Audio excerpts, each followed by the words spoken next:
ಕೇಂದ್ರ ಸರ್ಕಾರ ಜಾರಿಗೆ ತಂದಿರುವ ಎನ್ಆರ್ಸಿ ಮತ್ತು ಸಿಎಎ ವಿರುದ್ಧ ವಿಟ್ಲ ಮುಸ್ಲಿಂ ಒಕ್ಕೂಟದ ವತಿಯಿಂದ ವಿಟ್ಲ ಕೇಂದ್ರ ಜುಮಾ ಮಸೀದಿ ವಠಾರದಲ್ಲಿ ಪೌರತ್ವ ಕಾಯ್ದೆ ವಿರೋಧಿಸಿ ಸಂವಿಧಾನ ಉಳಿಸಿ ಎಂಬ ಧ್ಯೇಯದಡಿಯಲ್ಲಿ ಬೃಹತ್ ಸಂರಕ್ಷಣಾ ಸಮಾವೇಶ ನಡೆಯಿತು.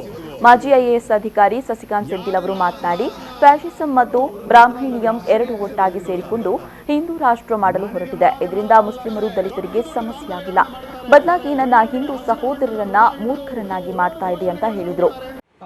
ಕ್ರಿಯೇಟ್ ಮಾಡ್ತಾರೆ. ಅದಕ್ಕೆ ಹೇಗೆ ಕ್ರಿಯೇಟ್ ಮಾಡ್ತಾರೆ ಅಂದ್ರೆ, ನಾವು ಹಾಗೆ ಇದ್ದೀವಿ, ನಮ್ಮ ಪೂರ್ವಜರು ಹೀಗೆ ಇದ್ದಾರೆ, ಆಗಿದ್ದೀವಿ ಅಂತೆಲ್ಲ ಕತೆ ಹೇಳಿ ಅದಕ್ಕೆಲ್ಲ ಇವರೆಲ್ಲ ಕಾರಣ, ನಾವು ದೇಶವನ್ನು ಬಹಳ ಒಂದು ಒಳ್ಳೆಯ ದೇಶವಾಗಿ ಮಾರಬೇಕು, ದೇಶಕ್ಕಾಗಿ ನೀವೆಲ್ಲ ನಮ್ಮ ಜೊತೆಗೆ ಬನ್ನಿ, ನನಗೆ ಓಟ್ ಹಾಕಿ ಅಂತ ದೇಶದ ಹೆಸರು ಹೇಳಿ ಸುಳ್ಳು ಹೇಳುವುದು.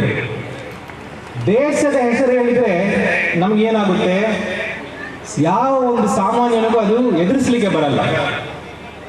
ಬೇರೆ ಯಾವುದೇ ಹೇಳಿದ್ರೆ ನಮ್ಗೆ ಎದುರಿಸಲಿಕ್ಕೆ ಬರುತ್ತೆ, ಅಂದ್ರೆ ಹಿಂದೂ ಅಂತ ಹೇಳಿದ್ರೆ ಆಯ್ತು.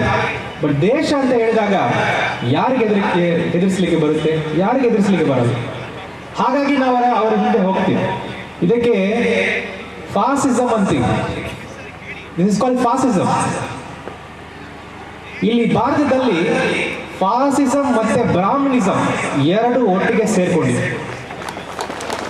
ಅಂದ್ರೆ ಬ್ರಾಹ್ಮಣಿಯಂ, ಬ್ರಾಹ್ಮಣರಲ್ಲ, ಬ್ರಾಹ್ಮಣಿಯಂ.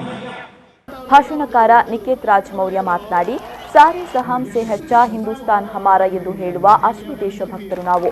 ದೇಶದ ಉಪರಾಷ್ಟ್ರಪತಿಗಳ ಕುಟುಂಬದವರಿಗೆ ದಾಖಲೆ ಸಾಬೀತುಪಡಿಸಲು ಸಾಧ್ಯವಾಗದೇ ಇದ್ದಾಗ ಪಂಚರ್ ಹಾಕುವವರನ್ನ ಎಲ್ಲಿಂದ ತರೋದು ಸ್ವಾಮಿ? ಸ್ವಾತಂತ್ರ್ಯ ಸೇನಾನಿಗೆ ಇಂತಹ ಸ್ಥಿತಿ ಬಂದ್ರೆ ಇನ್ನು ಸಾಮಾನ್ಯ ಜನರ ಪಾಡೇನು ಅಂತ ಹೇಳಿದ್ರು. ನಾವೆಲ್ಲರೂ ಭಾರತೀಯರು. ನನಗೆ ಆಶ್ಚರ್ಯ ಆಗುತ್ತೆ, ಈ ದೇಶದ ಗೃಹ ಮಂತ್ರಿ ಮಾತಾಡಬೇಕಾದ್ರೆ, ಈ ದೇಶದ ಅಮಿತ್ ಶಾ ಮಾತಾಡಬೇಕಾದ್ರೆ ಅವ್ರು ಹೇಳ್ತಾರೆ, ಪಕ್ಕದಲ್ಲಿರುವಂತ ಬಾಂಗ್ಲಾದೇಶ ಇಸ್ಲಾಮಿಕ್ ಕಂಟ್ರಿ ಅಂತ ಘೋಷಿಸಿಕೊಂಡಿದೆ, ಪಕ್ಕದಲ್ಲಿರುವಂತ ಪಾಕಿಸ್ತಾನ್ ಇಸ್ಲಾಮಿಕ್ ಕಂಟ್ರಿ ಅಂತ ಘೋಷಿಸಿಕೊಂಡಿದೆ, ಇಲ್ಲೇ ಪಕ್ಕದಲ್ಲಿ ಅಫ್ಘಾನಿಸ್ತಾನ್ ಇಸ್ಲಾಮಿಕ್ ಕಂಟ್ರಿ ಅಂತ ಘೋಷಿಸಿಕೊಂಡಿದೆ. ನಾವು ಮಾತ್ರ ಯಾಕೆ ಸೆಕ್ಯುಲರ್ ಸ್ಟೇಟ್ ಆಗಬೇಕು? ನಾವು ಕೂಡ ಅವ್ರ ಥರಾನೇ ನಾವು ಕೂಡ ಒಂದು ದೇಶದ ಒಂದು ಧರ್ಮಕ್ಕೆ ಸೀಮಿತಗೊಳಿಸ್ತೀವಿ ಅನ್ನೋ ಥರದಲ್ಲಿ ಈ ದೇಶದ ಗೃಹ ಮಂತ್ರಿ ಮಾತಾಡ್ತಾ ಇದ್ದಾರೆ. ಆದ್ರೆ ಈ ದೇಶದ ಗೃಹ ಮಂತ್ರಿಗಳಿಗೆ ನಾವು ಹೇಳಬೇಕಿರೋ ಪಾಠ ಏನು ಅಂದ್ರೆ, ಪಾಕಿಸ್ತಾನ ಇವತ್ತು ಜಗತ್ತಲ್ಲಿ ಅತಿ ಹೆಚ್ಚು ಹಿಂದುಳಿದಿದೆ, ಬಾಂಗ್ಲಾದೇಶ ಜಗತ್ತಲ್ಲಿ ಅತಿ ಹೆಚ್ಚು ಹಿಂದುಳಿದಿದೆ, ಅಫ್ಘಾನಿಸ್ತಾನ ಕೂಡ ಜಗತ್ತಲ್ಲಿ ಅತಿ ಹೆಚ್ಚು ಹಿಂದುಳಿದಿದೆ. ಆದ್ರೆ ಅವ್ರಿಗೆ ತರ ಮಾಡ್ತೀವಿ ಅಂತ ಅಧಿಕಾರಕ್ಕೆ ಬಂದ ನೀವು ಈ ದೇಶದ ಅಧಿಕಾರದ ಚುಕ್ಕಾಣಿಯನ್ನು ಕೈಗೆತ್ತಿಕೊಂಡಾಗ GDP ಭಾರತ ದೇಶದ್ದು ಅವ್ರದಕ್ಕಿಂತಲೂ ಕಡಿಮೆ ಆಗಿ ಹೋಗ್ತಾ ಇದೆ.